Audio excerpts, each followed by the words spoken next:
Welcome to the podcast. It's Mr. Ish. We're here at KIPS Bay Boys and Girls Club, Kildare Clubhouse. Another Brents Club edition. I think this is episode number 3 so far for this year. I think we have 2 on film and a couple on this podcast. So today is no different. We just have a smaller group. There's only 3 of us today, but I wanted to keep it small. Let's just introduce ourselves. Give me your name and your age. Hi, my name is Nehemiah, and I'm 12 years old. Welcome. Hi, my name is Davion. I'm 13. Davion, is that your deep voice, or do I need to adjust the microphone over here? No, that's me. That's you? Okay. Welcome, guys. You guys been on the podcast before. Today, I just want to do it a little differently. I didn't want to do 4 people. I wanted to just do a simple table of just a few of us. The question is really, we've all, unfortunately, at times had to deal with family members, friends, or people that we know that had some type of a substance abuse or drug abuse or something like that.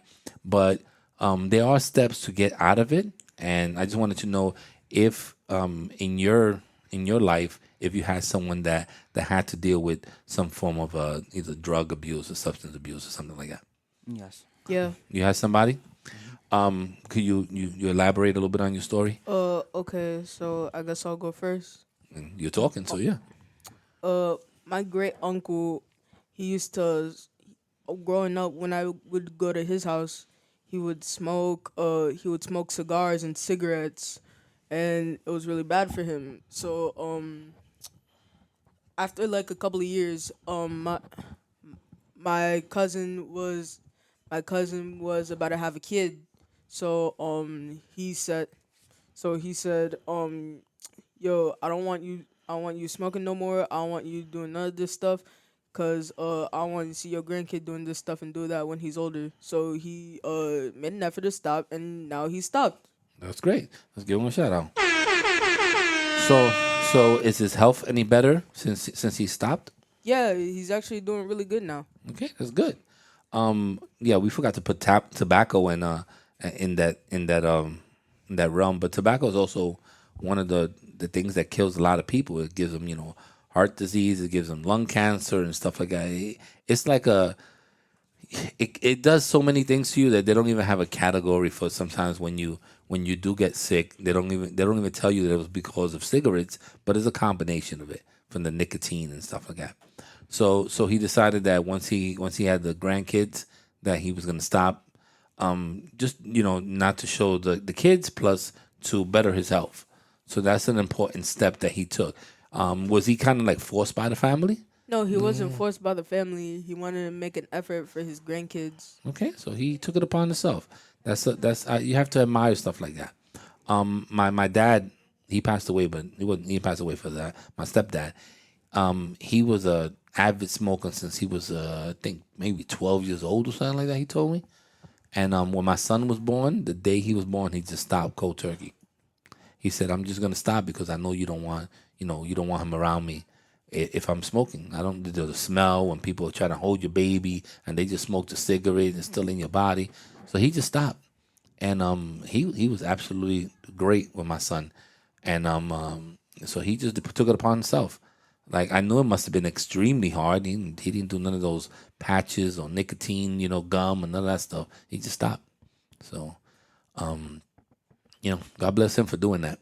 I mean, they probably gave him some more years also, in his life. What's your story, buddy? All right, so just like him, it was my great uncle, right? So we was at a cookout one day, a family cookout that we usually have, and since he's a heavy drinker, so he was drinking, I think he had 4 drinks at a time, and he gets drunk fast. So we're in the park, and he had a girlfriend and 2 kids. Mm-hmm. So he was drunk, and then he started spazzing out on him. He started hitting his girlfriend. Ooh. He was grabbing his kids, throwing them around. We had to call the cops on him. All the family members had to stop him. And yeah, that's a sad picture, man. I mean, you don't want to see someone abusing, women, kids, and stuff like that. So that's something that probably is still fresh in your mind. Like you remember seeing that. So did your uncle find did he get some type of help to help him with this with this situation? Yeah, after a while, his kids got taken away because they had went to court. Him and his girlfriend they had went to court, Mm. so she had took the kids away and she had moved. I Ooh, think. so she double. I She think. She, she she took the kids away and she moved. mhm. So he didn't. He can't even try to find where the kids are at sometimes when they do that. Yeah, so they moved to North Carolina Oh, so he with her can't even mother. get on the bike and go see them. That's a trip. Yeah, so after that, he had decided that he wanted to see his kids again, so he had stopped drinking completely. He started going to, The so Alcoholics Anonymous, hmm AA meetings. yeah, he started going AA meetings. I think he's right now. I think he's 2 years sober. Okay, 2 years is 2 years. big, man. 2 years is big. If you have someone that is an avid drinker, I mean, 2 years is could be a lifetime. You could imagine how many ups and downs you have in 2 years. So you could imagine someone that's just used to, I had a bad day, let me have a beer. I had a good day, let me have a drink. Because drinking is one of those things that you celebrate when you're doing good, and you when you're doing bad, you take the same bottle and you quench your thirst with alcohol just to get out of the problem. So I'm glad that those 2 years made a difference for him. I had a friend, unfortunately, she was, and this is kind of related to where you were at. She was a police officer, but one day she was supposed to come see me for my birthday. I was in Long Island, and she had a couple of drinks, and she was just hanging out. And then she decided, like, to, I guess, follow her boyfriend or something around to see what he was doing, and she got into a car accident. She passed away. She at that time she had a young baby. I think the baby was like 1 or 2 years old, young little girl, and it was just because her drinking, and she decided to get in the car, and thinking because she's a cop, no one's gonna bother her or say anything. But she didn't have a seatbelt on, and she hit a wall, and that was it. She died. And it's one of those things that you like, wow, someone's life could go so quickly for something that you did just having fun with your friends. And I don't think she really was gonna, like, drink all night type of thing, but she was already drinking, and she just, she made the wrong move and decided to get in the car and follow someone around. And it's always been sad because my birthday is a reminder of that. I try to celebrate more her life than be sad that she did that. But it was also an eye opener for other people, and especially a lot of my friends. And I was like, if you're gonna go out, then don't take your car. It's not that serious. Now we got Uber, we got trains, we got all this type of stuff. So if you're really gonna have a good time and you want to hang out and have a few beers and watch a game, then do that. Just don't take your car with you.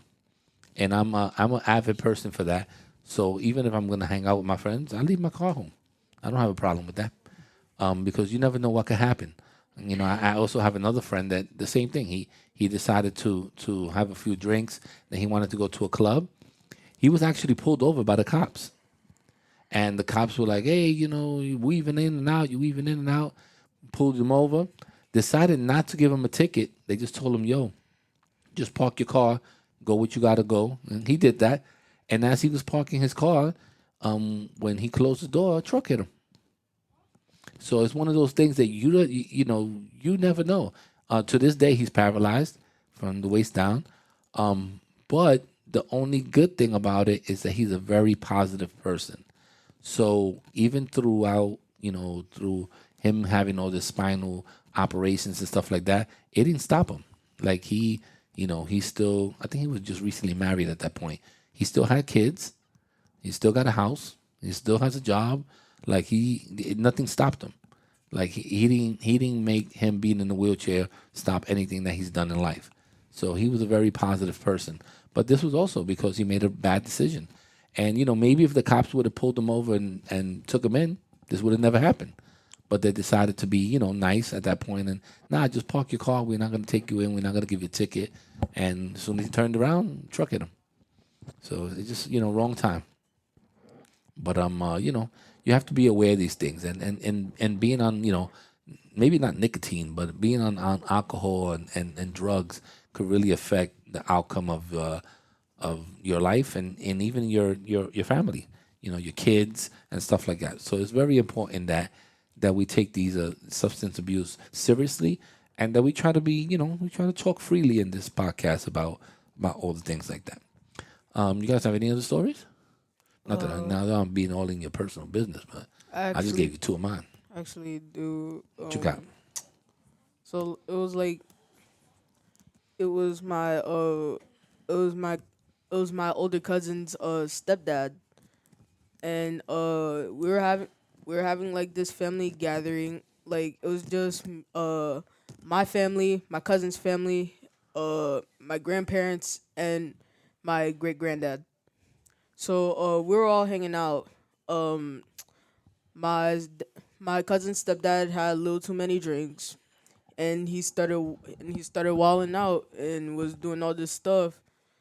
And he was doing all this stuff. He smacked my cousin. We and he ended up passing out on the floor. So we call 911. We take him to the hospital.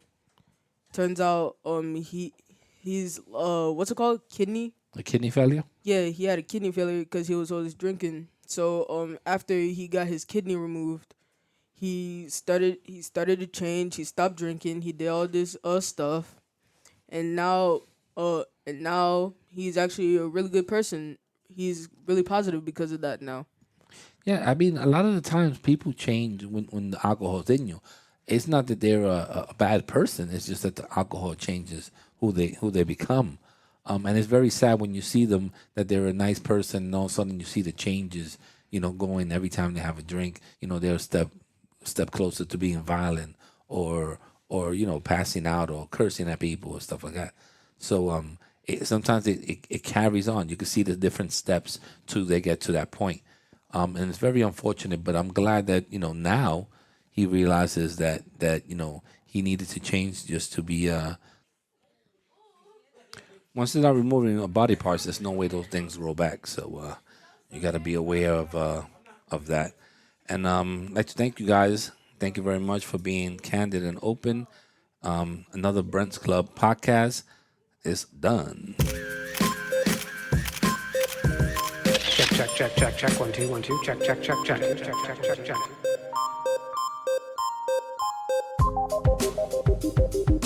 We're out of here.